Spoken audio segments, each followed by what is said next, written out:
People have been screaming like they're part of a prison riot. Oh my God, look at what Musk is doing. He's looking at the spending. And I've listened to people talk about the process and debate whether it's constitutional and discuss how many lawyers can dance on the head of a pin. But you know what? I haven't heard one single person who's upset with President Trump or Mr. Musk talk about what he's found. They don't want to talk about the spending porn, the waste of taxpayer money that he's found. I mean, he found that the USAID has 10,000 people, employees. And every year they give away $40 billion. Mr. Musk also found, and I'm not saying that all of this money is wasteful. I'm not. Some of this money, I'm sure, does some good. That's why Secretary Rubio is going to revamp the department to separate the good from the bad. But this is the kind of stuff Mr. Musk found. He found that the USAID gave money to support electric vehicles in Vietnam. Our money, taxpayer money. He found that the USAID gave money to a transgender clinic in India. I didn't know that. I bet you the American people didn't know that. He found that the USAID gave $1.5 million to a Serbian LGBTQ group called Grupa Izadaji. I probably mispronounced that, my apologies. I've been in the Senate for 8 years. In dog years, that's 56 years. And it feels like 56 years. I've learned a lot, met a lot of interesting people. Before I got here, everybody told me about the Washington bubble. And I said, how serious could they be? Well, it's true. There is a Washington bubble. This place is different. It's in its own way, sometimes disappointing, sometimes refreshing. It is deeply weird. For one thing, common sense is illegal in Washington. It's illegal. For another thing, I've discovered that this is a town of very frustrated ex-class presidents. And there's a Washington way of doing things. And when things aren't done that way, when somebody challenges the status quo, many, not all, but many of these frustrated ex-class presidents in Washington, on the Hill and otherwise, they get excited, not in a good way. They can't get their mind around doing anything other than the Washington way. Some of them, particularly in the media, they go almost catatonic, or the exact opposite. They foam at the mouth. And they really get upset. They can make a Valium nervous. It's like the world, we're not doing things the way we've always done them, and the world's going to spin off its axis. I want to try to put in perspective what many of my Democratic friends have been talking about today. They're very, very, very upset at President Trump. And they're very, very, very upset at Elon Musk. President Trump ran for president on a number of issues. One of the issues he ran on, he said it almost every day. He said, if you elect me president, I'm going to go through the entire budget and review all the spending, line by line. If I heard him say that once, I heard him say it 1,000 times. And that's what he's been doing. He went out and appointed, through an executive order, Elon Musk, who some people like him, some don't, but he's not a dummy. He's a very successful business person. He's got a top secret security clearance. President Trump issued an executive order, and he turned to Mr. Musk, and he said, Mr. Musk, I want you to do for me what I said I was going to do in the election. I want you to go through all the spending, line by line. Now, let me ask you something, Mr. President. How are you going to review the spending without reviewing the spending?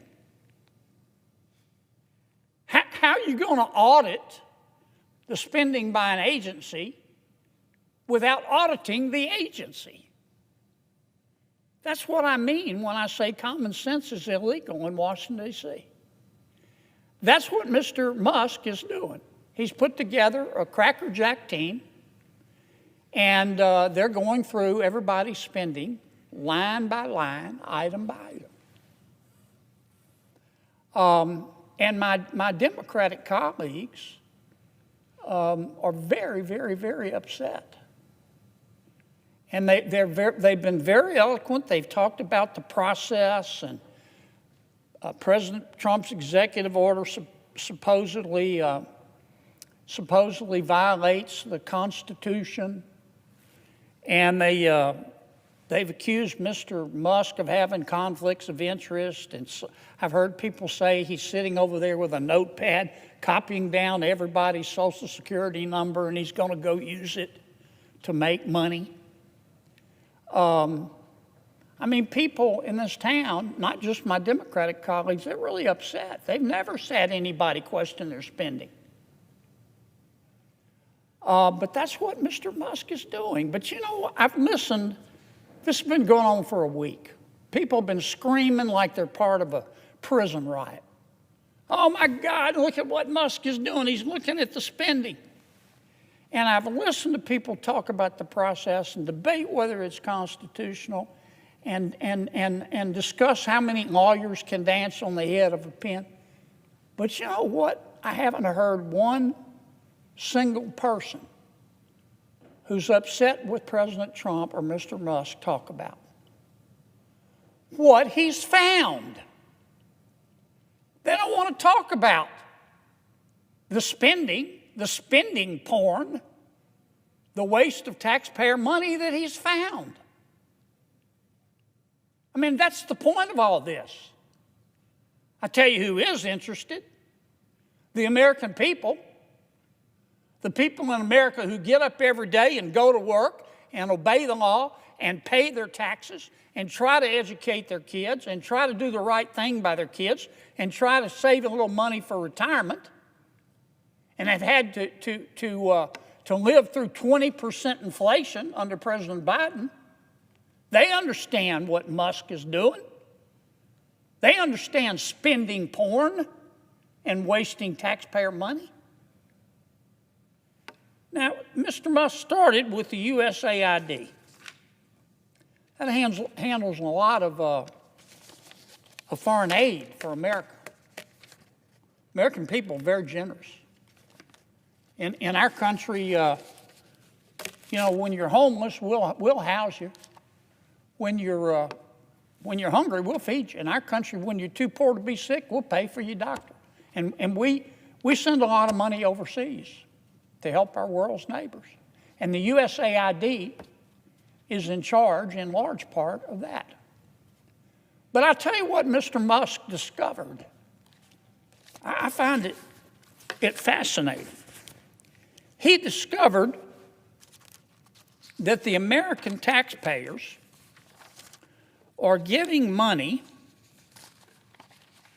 to Afghanistan. He found that we are giving money to Yemen. He found that we are giving money to Syria. I didn't know that.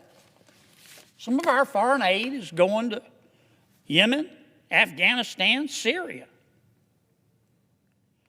He found that the USAID has 10,000 people. 10,000 people, employees. And every year they give away $40 billion. Mr. Musk also found, And I'm not saying that all of this money is wasteful. I'm not. Some of this money, I'm sure, does some good. That's why Secretary Rubio is going to revamp the department and separate the good from the bad. But this is the kind of stuff Mr. Musk found. He found that the USAID gave money to support electric vehicles in Vietnam. Our money, taxpayer money. He found that USAID gave money to a transgender clinic in India. I didn't know that. I bet you the American people didn't know that. He found that the USAID gave $1.5 million to a Serbian LGBTQ group called Grupa Izladaji. I probably mispronounced that, my apologies. Anyway, they got $1.5 million to, quote, advance diversity, equity, and inclusion in Serbia's workplaces and business communities. What else did Mr. Musk found that my colleagues don't want to talk about? Well, he reviewed a study and then went and checked it. The study was done by the Middle East Forum. They found that USAID spent $164 million to support radical organizations around the world. We're not talking Cub Scout troops here. We're talking about radical organizations around the world. They gave $122 million of that to groups aligned with foreign terrorist organizations. Our taxpayer money. According to this report in Mr. Musk, the USAID has given millions of dollars to, quote, organizations in Gaza, controlled by Hamas. Why aren't my colleagues talking about that? Recipients of the money, they found, have, quote, called for their lands to be cleansed from the impurity of Jews. That's who we're giving foreign aid to.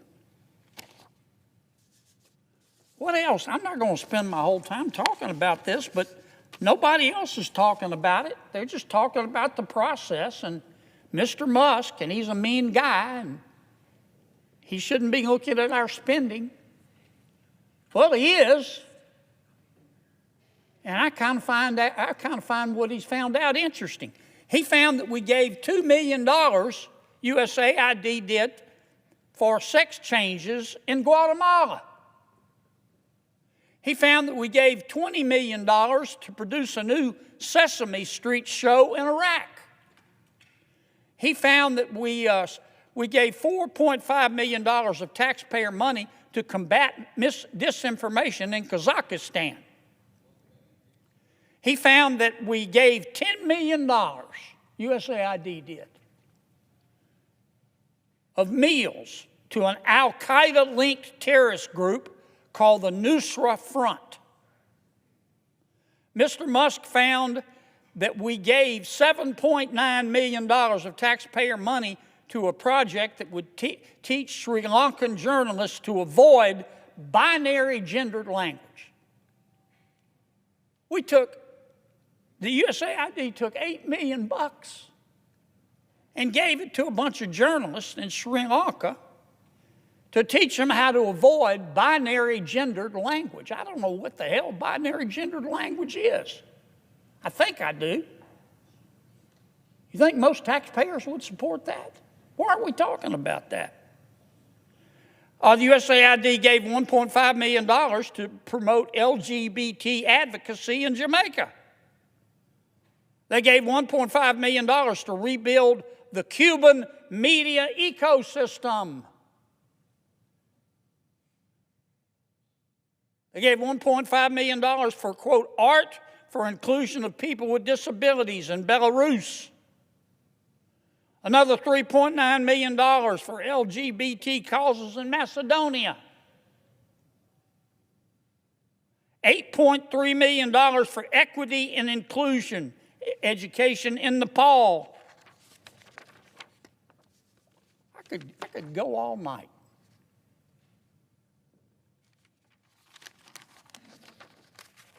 And many of my colleagues are upset. They're really mad at Mr. Musk. Hell, I think we ought to give him a medal.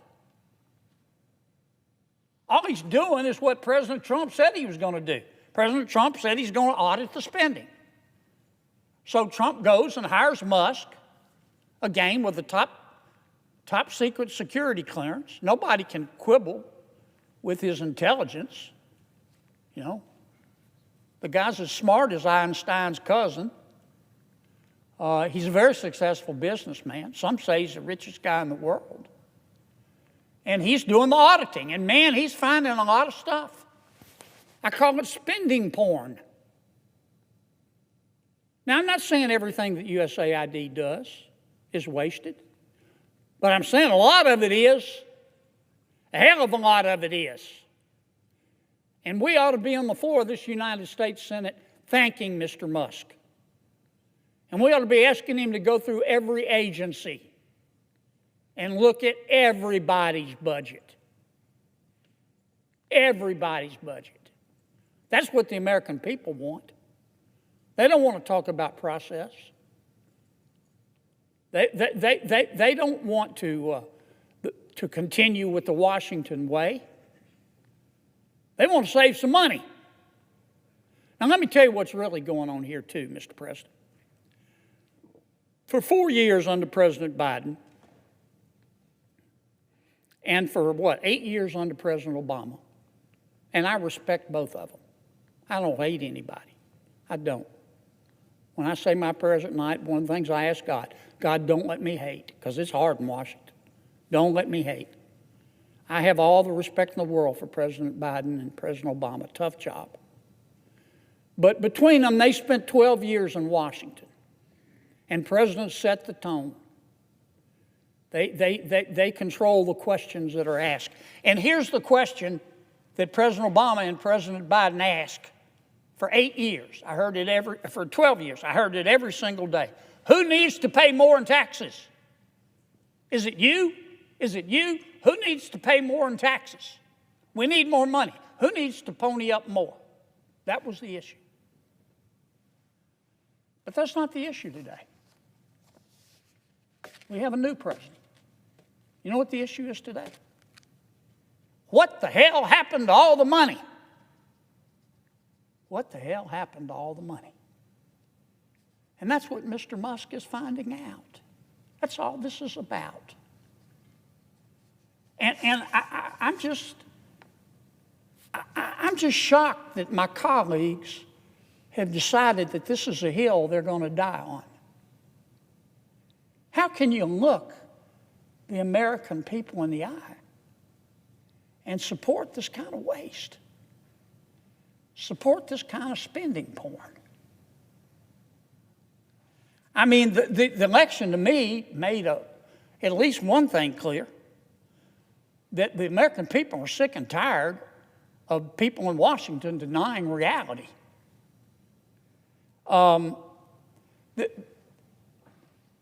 The last administration tried to convince us that we were living in a crime-free world where inflation was temporary and the border was secure.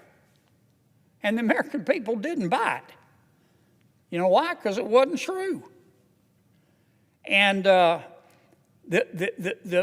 administration, our last administration, tried to argue that Bidenomics was making our lives better. But the American people knew differently.